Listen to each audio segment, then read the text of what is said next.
Hey, coucou les filles! Si comme moi, vous êtes toujours à la quête d'une peau parfaite, mais que vous en avez marre de dépenser une tonne, la suite de la vidéo devrait vous intéresser. Après avoir testé différentes recettes de grand-mère, j'ai trouvé THE solution. Il faut dire que je n'ai pas beaucoup de problèmes de peau. Comme vous pouvez le voir sur cette image, on peut voir mes comédons avant le traitement et après le traitement, mon grain de peau est matifié et net. Cela se fait en 3 étapes. Première étape, pour ouvrir les pores. Faites chauffer de l'eau bouillante dans une casserole, puis la verser dans un bol. Rajoutez une goutte d'huile essentielle de tea tree qui a pour propriété principale antibactérienne. Si vous n'avez pas d'huile essentielle de tea tree, vous pouvez utiliser une infusion de romarin.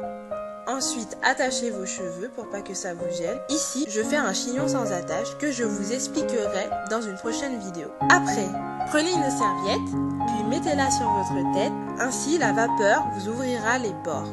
Restez environ comme ça 10 à 15 minutes. Et voilà, le visage est prêt pour l'étape suivante. Mais avant, estompez votre peau. Deuxième étape, le gommage. Dans ma recette, j'utilise 2 cuillères à café de sucre, 1 cuillère à café de miel plus une demi-cuillère. Je mélange le tout pour incorporer le sucre dans le miel. Puis je rajoute un quart de citron. Pour celles qui ont la peau délicate, je vous conseille plutôt d'utiliser du lait.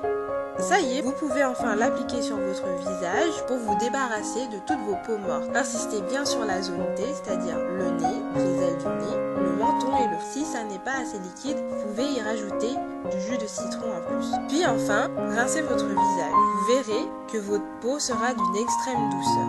Il vous restera du gommage que vous pourrez utiliser pour votre corps. Troisième étape, le masque. Au Vietnam, le curcuma il est très utilisé pour faire disparaître les cicatrices. C'est pourquoi le curcuma dans cette recette est un ingrédient phare. Donc dans une coupelle, incorporez 1 cuillère à café de farine, 1 demi-cuillère à café de curcuma, un pchit d'huile d'argan, 2 cuillères à café de lait et une goutte d'huile essentielle d'arbre de thé. Autre précision, bien sûr, si vous êtes enceinte, n'utilisez pas d'huile essentielle. Mélangez le tout.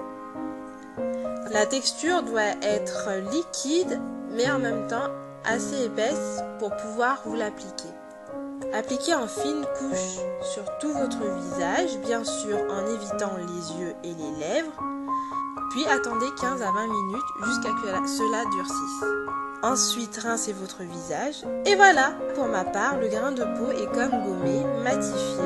Et tout ça, juste avec des produits que l'on a dans nos placards.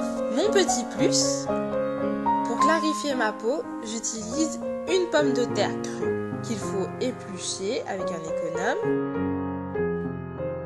J'en découpe 2 petites tranches, puis une tranche assez fine. La tranche assez fine, je l'utilise sur tout le visage.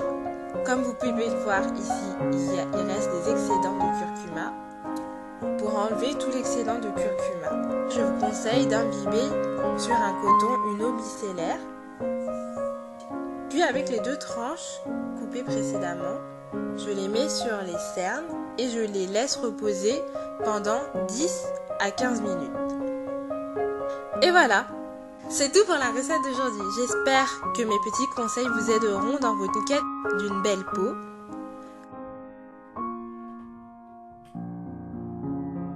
Je vous dis à bientôt pour une prochaine vidéo. Ciao, ciao!